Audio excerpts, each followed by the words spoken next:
Pertanyaan ini tidak bisa dijawab oleh akal manusia.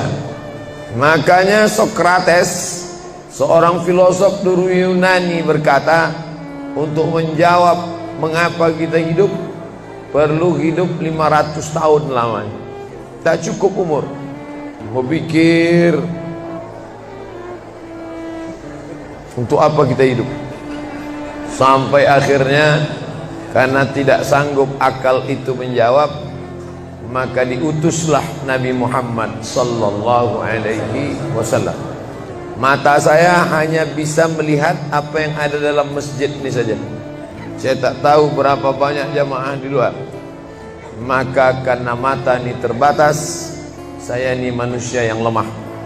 Telinga juga hanya bisa mendengar apa yang dibicarakan sekeliling dan atas saja. Apa yang dibicarakan orang di luar sana saya tak tahu. Maka saya manusia yang lemah. Akal juga begitu, tidak bisa menangkap saya ini habis mati nanti mau kemana. Maka saya manusia lemah. Allah Maha tahu, maka dia kirimlah salah satu makhluknya ingin menjelaskan kau untuk apa, sedang di mana dan akan kemana. Dan makhluk itu bernama Nabi Muhammad sallallahu alaihi wasallam. Untuk apa hidup? Langsung dijawab, wa ma khalaqtul jinna wal insa illa liya'budun. Tidak ada makhluk yang kuciptakan, baik jin maupun manusia, kecuali untuk beribadah. Cara beribadahnya bagaimana? Langsung dijawab, wa ma arsalnaka illa rahmatan lil alamin. Bagaimana cara perbuatannya? Langsung dijawab, laqad kana lakum fi rasulillahi uswatun hasanah. Maka Al-Quran itu menjawab pertanyaan-pertanyaan. Yas'alunaka 'anil mahid, mereka bertanya kepadamu tentang perempuan haid. Qul huwa adza, katakan itu kotor, tidak baik. Yas'alunaka 'anil yatama, mereka bertanya kepadamu tentang anak yatim. Yas'alunaka 'anil khamri wal maisir, mereka bertanya kepadamu tentang khamar dan judi. Yas'alunaka madza yunfiqun, mereka bertanya kepadamu apa yang mesti mereka sedekahkan. Yas'alunaka 'anil ruh, mereka bertanya kepadamu tentang ruh. Qulir ruhu min amri rabbi, katakan ruh urusan Allah Subhanahu wa taala. Wa ma utitum minal ilmi illa qalila, tidaklah kamu diberi pengetahuan tentang itu melainkan hanya sedikit saja. Jadi Al-Quran menjawab berbagai pertanyaan yang tak dapat dijawab oleh survei, tak dapat dijawab oleh lembaga penelitian riset. Dia menjawab apa yang tak bisa dijawab akal manusia. Pepatah Melayu berkata, kalau galah panjang sejengkal, jangan laut hendak diduga. Galah artinya bambu. Orang kalau naik rakit, bambu mesti ditanamkan ke dalam sungai. Kalau panjangnya cuma sejengkal, jangan laut hendak diduga. Itulah orang yang terlalu memaksakan akalnya, akhirnya ngomong sendiri dan senyum sendiri. Akhir puncak daripada akal adalah ngomong sendiri, senyum sendiri. Angkot lewat pun dia senyum. Na'udzubillah. Oleh sebab itu kita yang sangat rendah, hina ini mengaku lemah. Aku berserah kepada Engkau ya Allah. Berserah itu bahasa Arabnya istislam. Makanya kita ini tadi mengaku di hadapan Allah hanifan musliman. Aku condong kepada kebenaran, musliman, dan aku hanya berserah diri kepada Engkau ya Allah ya Rabbal Alamin. Makanya apa kata Allah kita ikut. Padahal ini akhir pekan, weekend, maunya santai, tapi kita ikut apa kata Allah Subhanahu wa taala. Bangun subuh ikut. Padahal ini mestinya santai di rumah, tidur-tiduran, membalaskan sakit hati hari Senin, hari Selasa, hari Rabu, hari Kamis, hari Jumat. Ini hari Sabtu, tapi justru hari Sabtu bersusah payah, berdingin-dingin di luar. Bahkan kabarnya jam 3 sudah ada yang datang ke masjid ini. Bahkan ada yang mabit di samping danau. Bayangkan itu. Orang mabit di Musdalifah, yang mabit di samping danau. Oleh sebab itu maka ini apa yang membuat makhluk ini bisa begini, itu semua adalah orang-orang yang mengerti untuk apa kita hidup. Karena hidup adalah untuk beribadah. Bangun tadi dari tidur langsung beribadah. Buka mata, ibadah pertama adalah zikir. Alhamdulillahillazi ahyana ba'dama amatana wa ilaihin nusyur. Masuk kamar mandi, tempat najis, kotor, bau, kotoran, tempat setan, tapi tetap menjadi ibadah. Dalam WC-nya pun ibadah. Dia masuk lagi ke kiri, dia katakan Allahumma inni a'udzubika minal khubusi wal khaba'is. Keluar dari kamar mandi itu ibadah juga. Dia langkah kaki kanan, dia katakan ghufranaka, ghufranaka, maafkan aku ya Allah. Mengapa dia minta maaf keluar dari WC? Karena selama di WC dia tidak menyebut Allah. Lidah yang diciptakan untuk beribadah, selama di dalam tidak beribadah, maka ibadah di dalam WC hanya hatinya saja berzikir. Tak boleh menyambut seruan azan. Terdengar suara azan masuk ke WC, Allahu Akbar, Allahu Akbar, Allahu Akbar. Oh, tak boleh. Tak boleh mengucapkan salam. Assalamualaikum, Nabi diam. Assalamualaikum, Nabi diam. 3 kali diucap, Nabi diam. Selesai keluar dari toilet, WC, barulah Nabi menjawab Waalaikumsalam warahmatullah. Karena tidak boleh menyebut nama Allah, maka minta ampun keluar dari WC. Karena lidah yang semestinya dipakai untuk menyebutmu ya Allah, berzikir mengingatmu ya Allah, tadi tak kupakai selama beberapa menit di dalam. Maka dia katakan ghufranaka. Lalu kemudian melihat wajah di cermin, mana tahu ada kotoran di mata. Jangan sampai kita berjumpa sama orang di masjid, orang senyum, kita senyum, yang disenyumkan orang kita. Maka lihat dulu baik-baik. Maka ketika melihat wajah, dia pun menjadi ibadah. Allahumma kama hassanta khalqi fahassin khuluqi. Sebagaimana kalau kau sudah perbaiki bentuk ciptaanku ini menjadi sempurna, maka perbaikilah akhlakku ya Allah. Lalu setelah itu berangkat dari rumah menuju masjid, beribadah juga. Bismillahi tawakkaltu ala Allah, la haula wala quwata illa billah. Setiap langkah kaki ke Masjid Al-Qalam ini bernilai 1 langkah menghapus dosa. Langkah kedua mengangkat derajat. Langkah ketiga menghapus dosa. Langkah keempat mengangkat derajat. Tidak tanggung-tanggung, derajatnya diangkat Allah. Siapa yang duluan datang langsung dapat di depan. Tapi ada orang terlambat tetap tinggi juga derajatnya. Mana dia? Ini yang di atas. Siapa bilang perempuan direndahkan, dihinakan? Perempuan dimuliakan. Mana contoh perempuan dimuliakan? Kalau mau tahu, datanglah ke Masjid Al-Qalam. Perempuan dimuliakan. Bapak Ibu yang dimuliakan Allah, masuk ke dalam masjid, langkah kaki kanan, Allahumma inni as'aluka min fadlik. Itu doa nanti keluar. Tapi ketika akan masuk, apa doanya? Allahumma ya Allah, iftahli, bukakan untukku abwaaba rahmatik, pintu rahmatmu, bernilai ibadah. Duduk berzikir, jangan ngobrol, jangan cerita. Foto Pak Ustaz? Nah, sikit-sikit boleh. Lalu kemudian selama itu tertulis tadi di atas. Itulah hebatnya masuk ke Masjid Al-Qalam, tidak hanya mendengar ceramah, dapat pengajian. Ketika saya masuk tadi, dengar suara azan, ada tulisan hadis riwayat Al-Bukhari.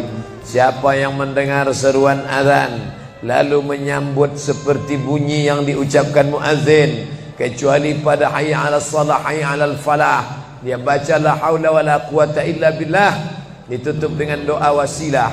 Allahumma rabb hadhihi ad-da'wati tammah was-salatil qa'imah, dimintakan untuk Nabi Muhammad. Ati sayyidina Muhammadanil wasilah wal fadilah wasyarafa wad darajatal aliyatar rafi'ah. Yang kelima, wa ba'athallahumma maqaman mahmuda alladzi wa'adtah innaka la tukhliful mi'ad. Maka kata Nabi, halat laku syafa'ati yaumal qiyamah, layaklah dia mendapat syafaatku hari kiamat. Makanya selama duduk di depan tadi, tak ada satupun yang ngobrol, semuanya menyambut seruan azan. Allahu Akbar, Allahu Akbar, Allahu Akbar, Allahu Akbar. Ada kawan sebelah ngajak ngobrol, gimana bro program mancing kita? Allahu Akbar, Allahu Akbar. Nah, ini cerita tak tentu arah. Ini kita sedang beribadah kepada Allah Subhanahu wa ta'ala. Lalu kemudian selesai azan, salat sunat yang balasan pahalanya khairum minad dunya wa ma fiha, lebih baik daripada dunia dan seisinya. Apa itu? Qabliyah subuh. Sampai-sampai andai terlambat qabliyah subuh, tetap boleh dilaksanakan setelah subuh.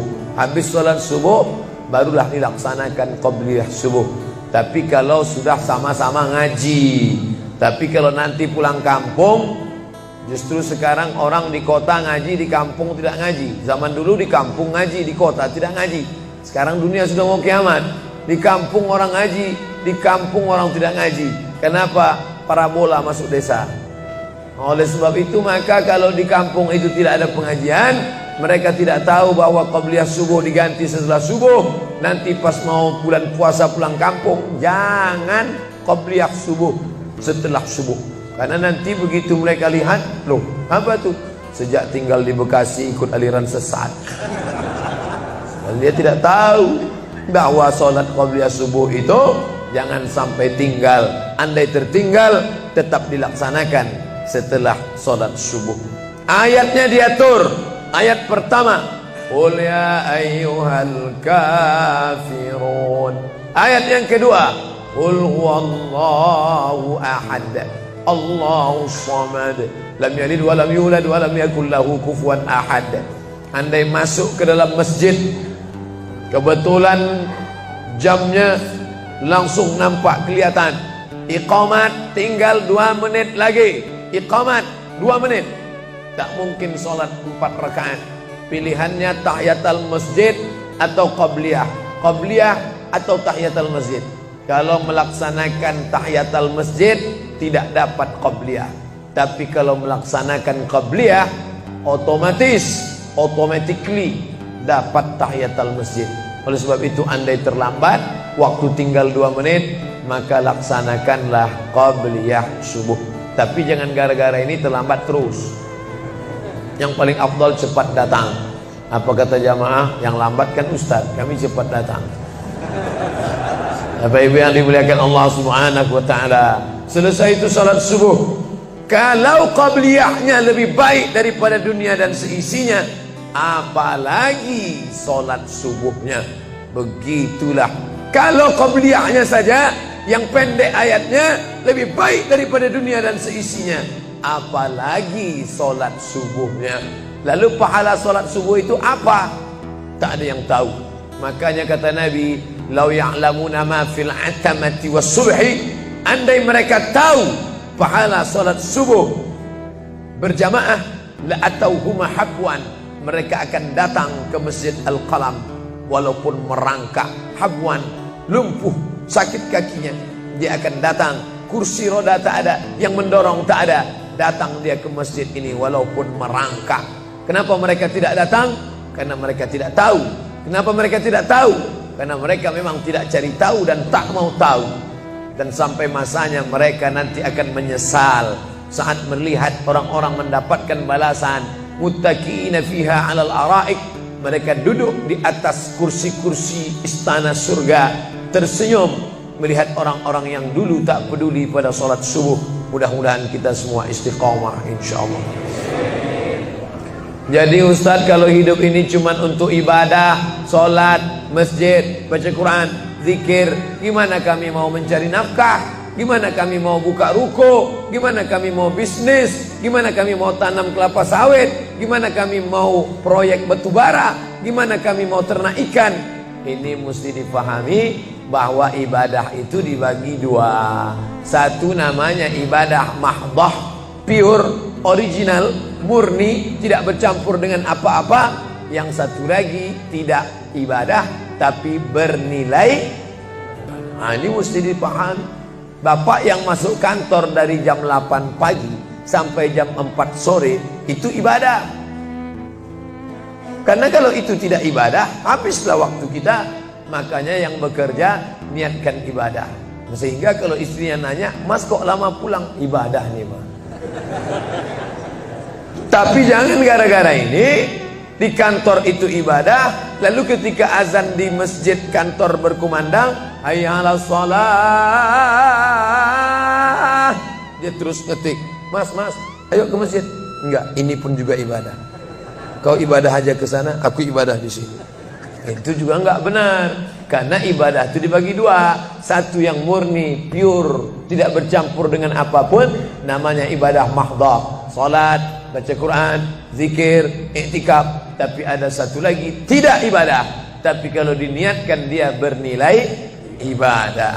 Termasuk ibu-ibu yang hamil 9 bulan 10 hari, itu ibadah. Kalaulah 9 bulan 10 hari itu tidak ibadah, betapa tidak adilnya Allah. Masa kita yang duduk-duduk di masjid dapat pahala ibadah, dia yang muntahnya, yang ngidamnya tak dapat ibadah.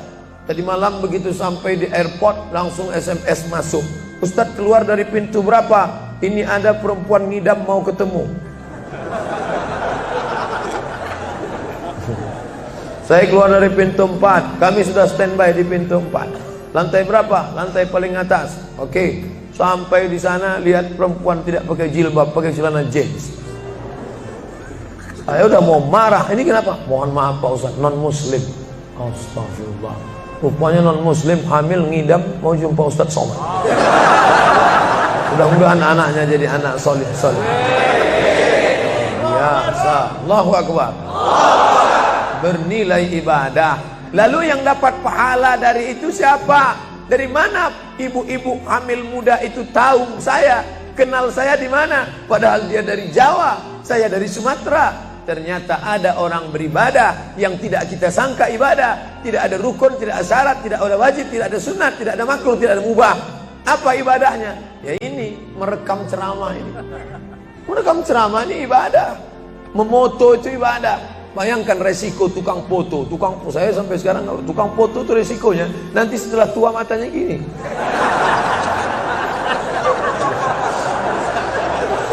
Tapi kalau mereka niatkan ikhlas untuk ibadah, maka insya Allah sehat walafiat. Ini sampai sekarang yang banyak moto-moto ustaz itu mana ada matanya tetap aja sehat. Kenapa? Karena diniatkannya untuk ibadah. Hidup ini kalau berniat ibadah tidak ada capeknya, tidak ada lelahnya. Kenapa? Karena mengharapkan balasan dari Allah. Ilahi anta maksudi wa ridhaka matlubi. Yang kumaksud hanya Engkau ya Allah, dan ridhamu lah yang kucari. Suatu ketika saya sampai di sebuah kabupaten kota, saya tanya ke Pak Bupati, "Pak, ya, kenapa Bapak buat pengajian untuk PNS hari Kamis pagi? Pagi Kamis buat pengajian tabligh akbar. Apa manfaatnya menurut Bapak sebagai pimpinan daerah?" Ternyata Ustadz Somad, kami sudah coba formula macam-macam untuk PNS ini. Pertama kami undang motivator dari Jakarta. Akhirnya di gedung hotel dengan biaya mahal. Lalu kemudian dengan infocus, suara menggelegar. Semangat, semangat, semangat. Keluar dari situ lesu. Motivatornya pulang, pegawai letoy. Akhirnya kami buat undang tentara dengan bapak polisi, baris berbaris, siap, siap. Pak polisi pulang, gak siap lagi. Ternyata yang disentuh paling mantap bukan fisiknya, bukan matanya, bukan pakai infokus, bukan pakai suara menggelegar, tapi yang disentuh adalah hati. Dan satu yang bisa menyentuh hati itu adalah agama. Itulah makanya ibu bapak coba nanti kalau mau buat praktek, buat satu kota, buat satu lagi kota. Ada 2 kota. Kota ini buat voucher namanya sumbangan. Kota ini buat juga voucher tulisannya sodakoh. Lihat mana yang paling banyak diambil umat Islam, sumbangan apa sodakoh? Sodakoh, padahal nilainya sama. Sumbangan 100.000, sodakoh 100.000. Bapak ibu silakan ambil untuk anak yatim fakir miskin kita. Pasti voucher yang paling banyak diambil adalah sodakoh. Kenapa? Karena mereka menganggap sumbangan tak ada pahalanya. Karena bukan bahasa Arab. Apa dia? Sumbangan. Enggak ada dalam Quran. Ya ayyuhalladzina amanu, sumbangan. Yang ada adalah sedekah. Innamas sadaqatu lil fuqara wal masakin wal amilin 'alaiha wal mu'allafati qulubuhum wa fir riqab wal gharimin wa fi sabilillah wa ibnis sabil.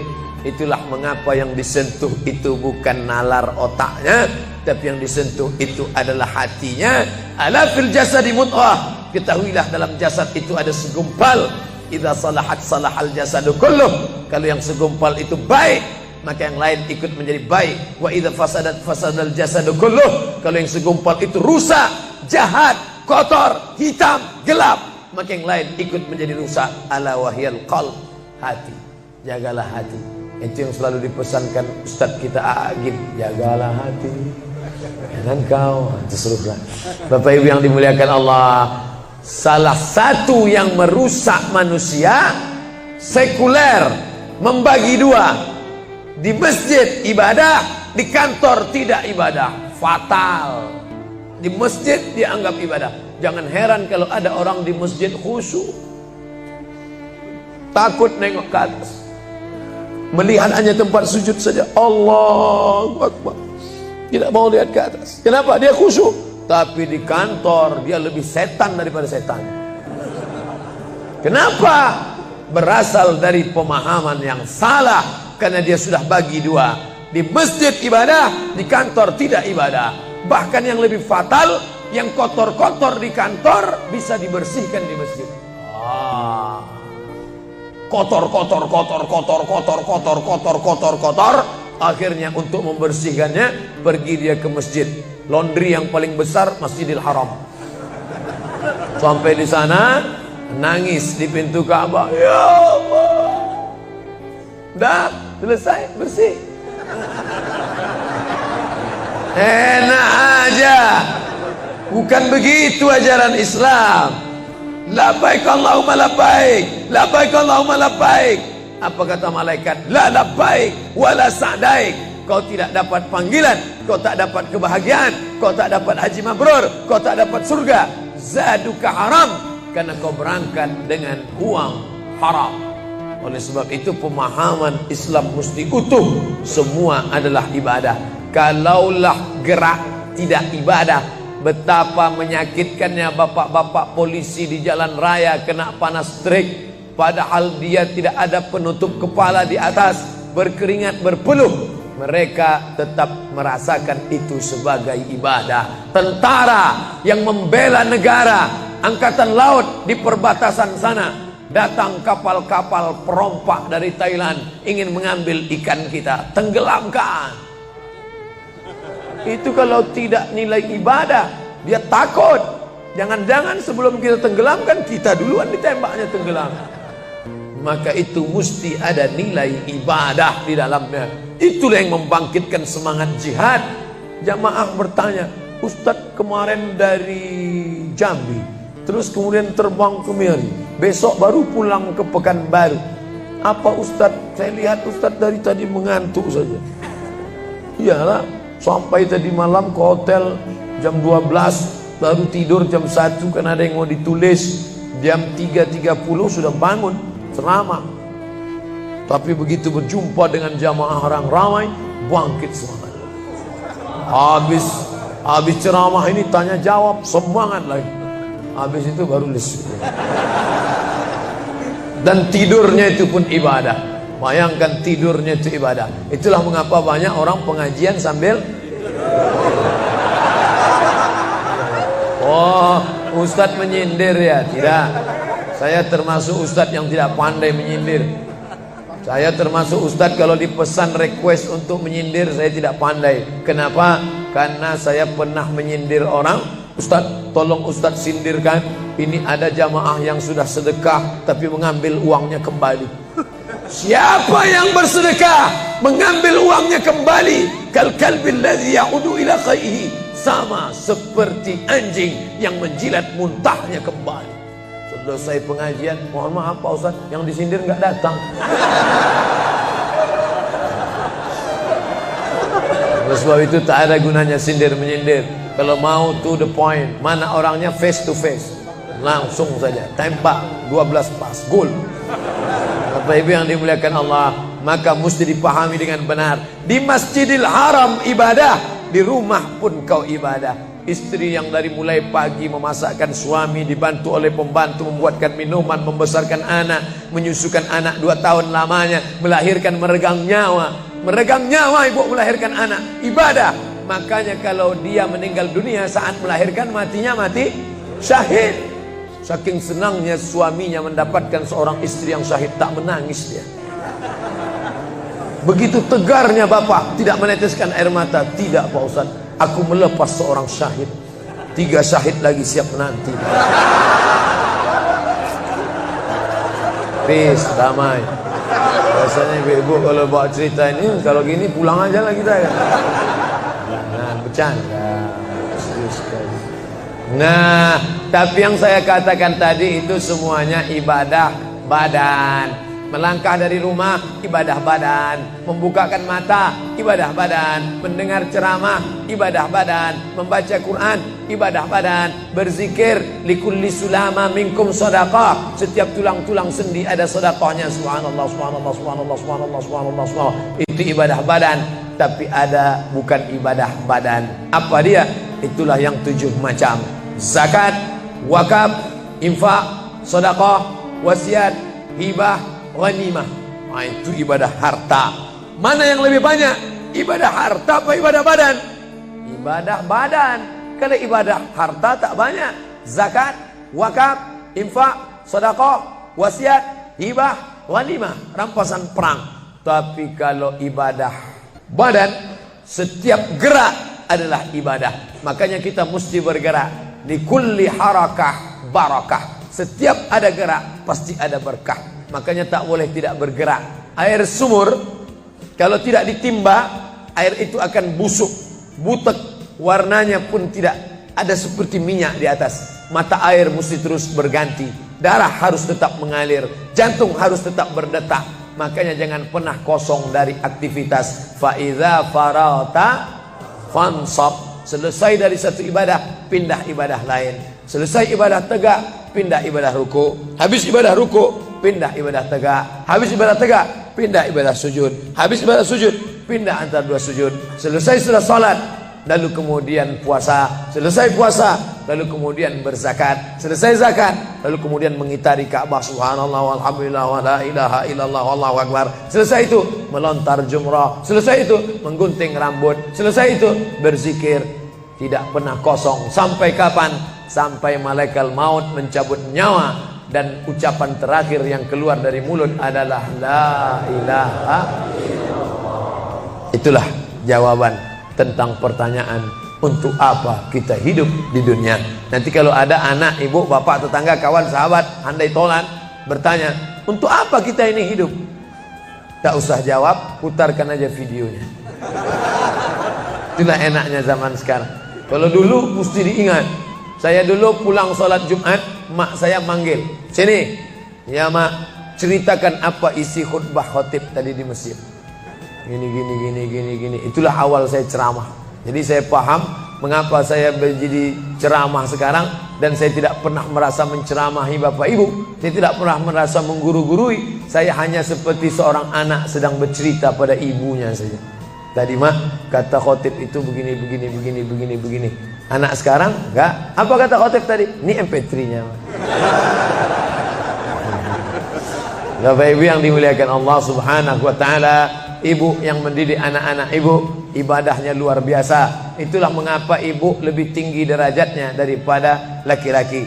Ilzam rijlaiha, kau urus tapak kakinya, fatammal jannah, kau dapati surga di sana. Di bawah tapak kakinya surga, al-jannatu surga, tahta di bawah aqdam kaki al-ummahat, ibu-ibu. Kenapa begitu?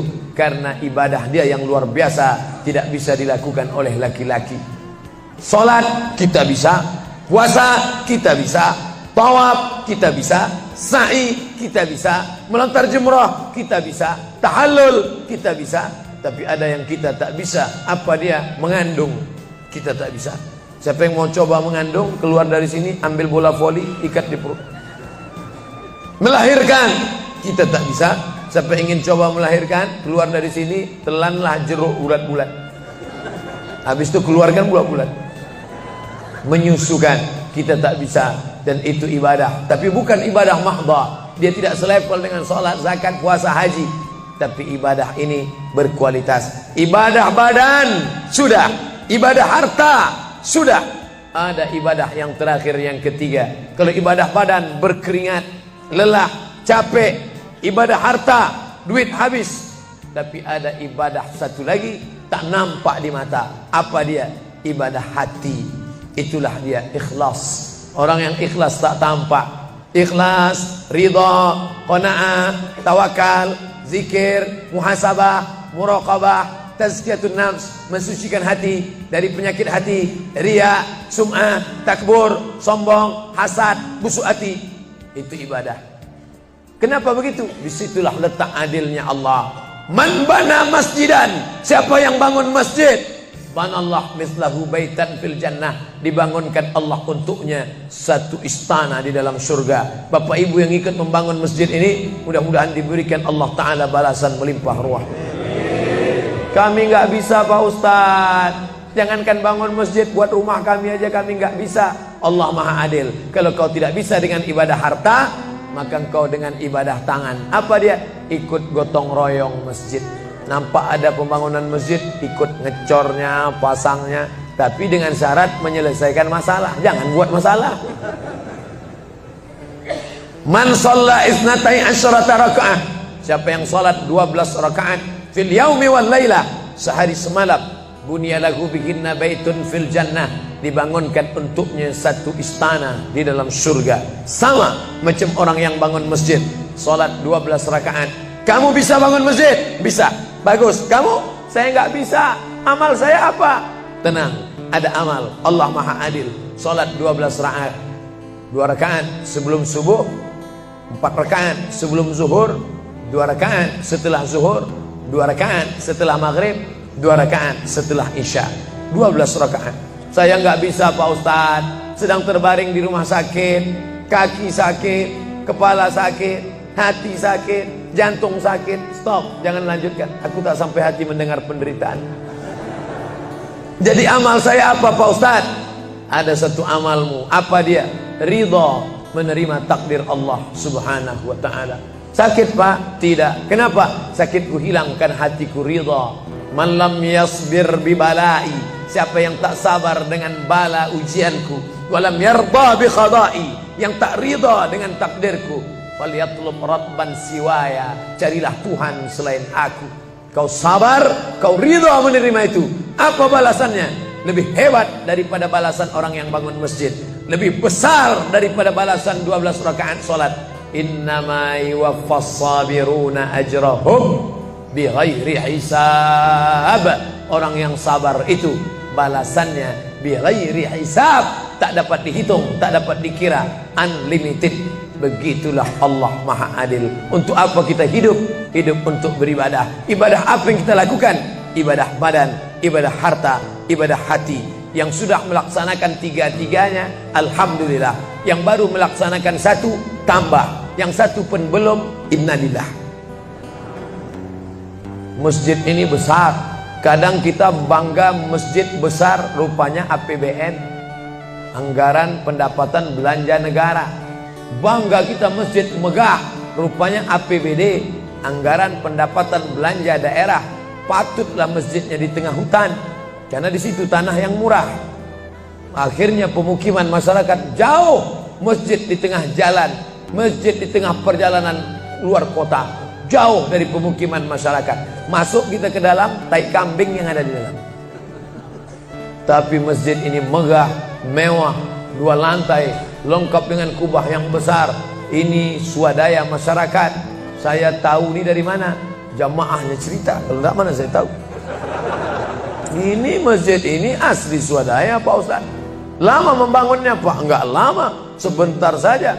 Sebentar saja, sekejap langsung terkumpul 7,6 miliar uang.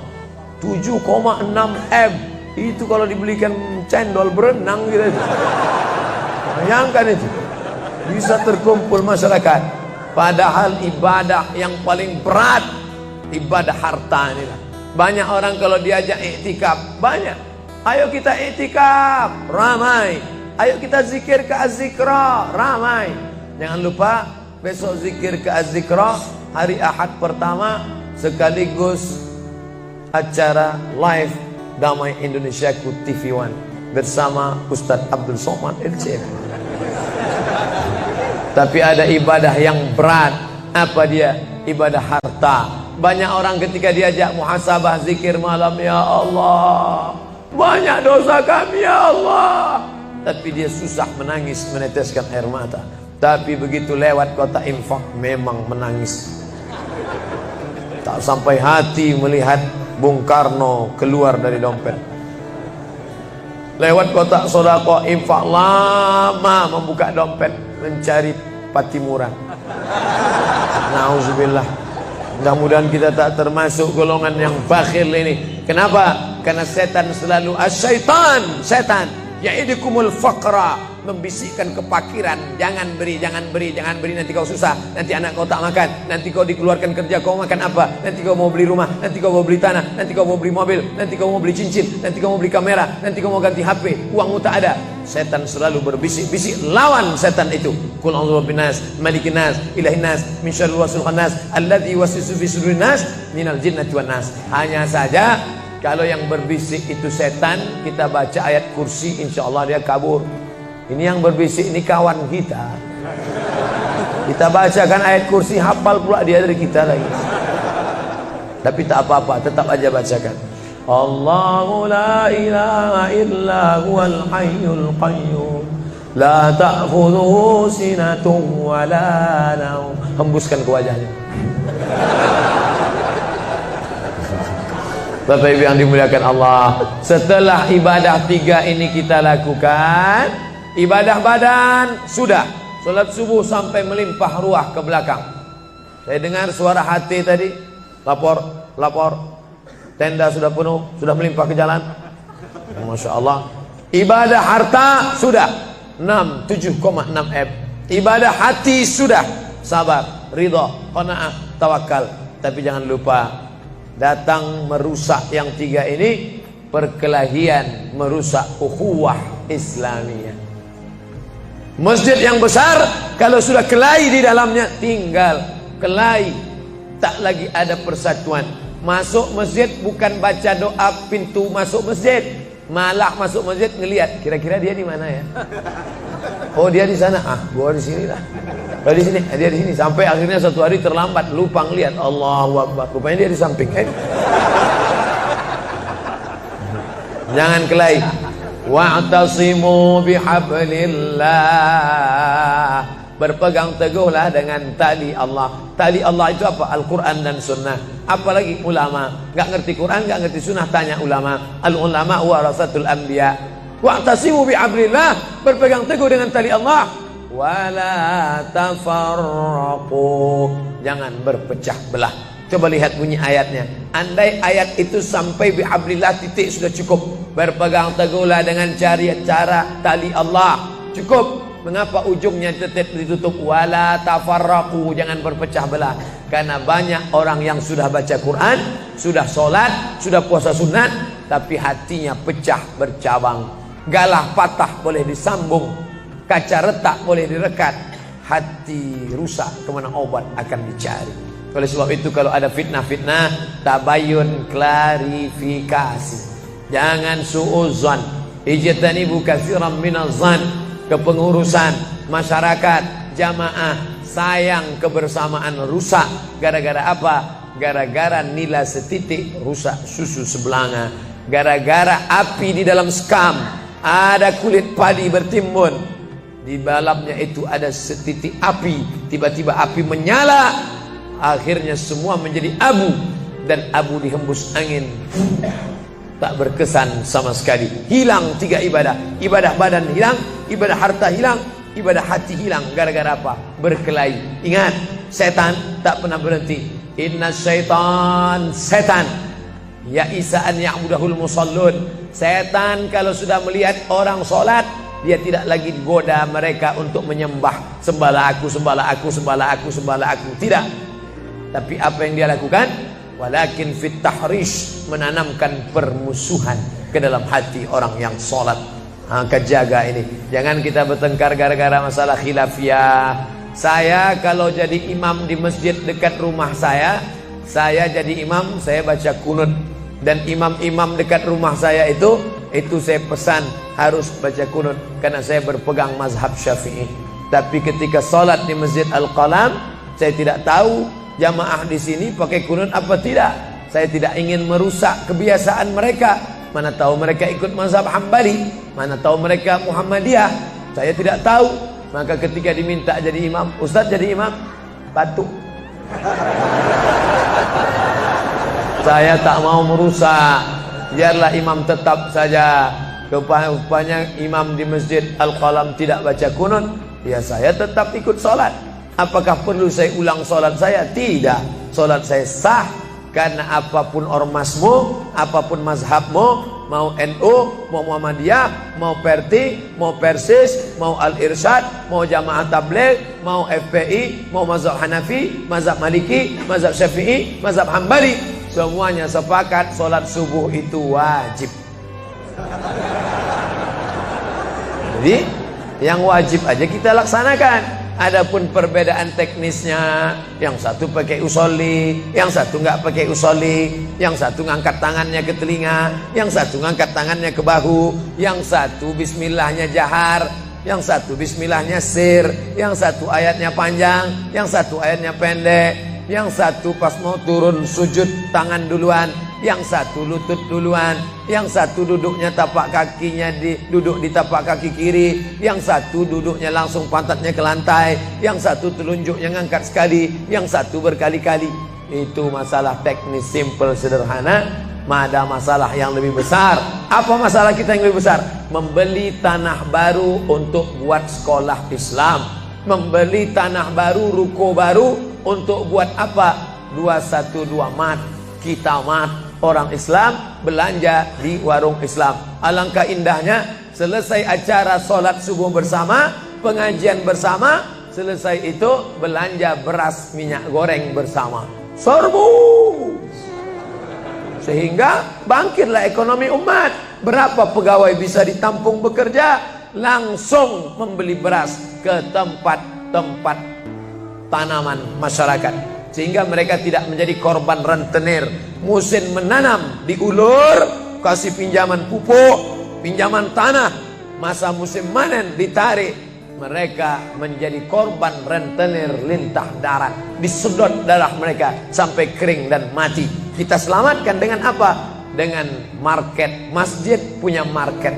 Saya beberapa kali meresmikan market punya masjid di Masjid Raya Batam, Masjid Agung Batam. Itu di bawahnya ada super mini market untuk menjamaah.